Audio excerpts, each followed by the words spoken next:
Sometimes I feel like we worry too heavily, steadily damned by this concept of if. If I'd done something sooner or said something smarter, I'd be someone far more successful than this. How many times do we say, man, if only, or moan overwhelmingly, why can't this be? If I could just catch a break or take back one mistake, there's no telling what life could have given to me. We're constantly using this if to excuse us, to give us a reason to hold ourselves back. We slacken resolve, we don't get involved because, hey, those ifs are incredibly stacked. But what if we shifted our view just a little, to do just a little to change our perspectives? And rather than constantly using these ifs to excuse us, we use them to focus objectives. For instance, if I speak a little more positively, I might begin to believe it. If I foster possibilities, I might begin to conceive it.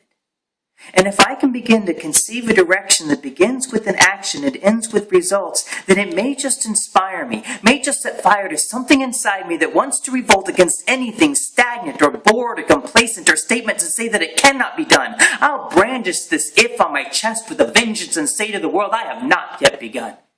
And yes, it may sometimes seem futile or hopeless. There's so much more work that can ever be done. But how quickly the world will seem brighter before us if we take a step forward by starting with one.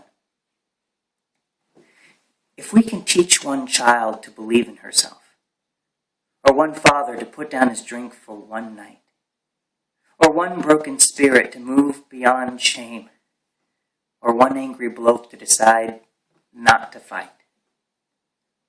If one beaten woman can muster the courage to gather her children and leave, how hard can it be for a few men and women to look in the mirror and say, I believe?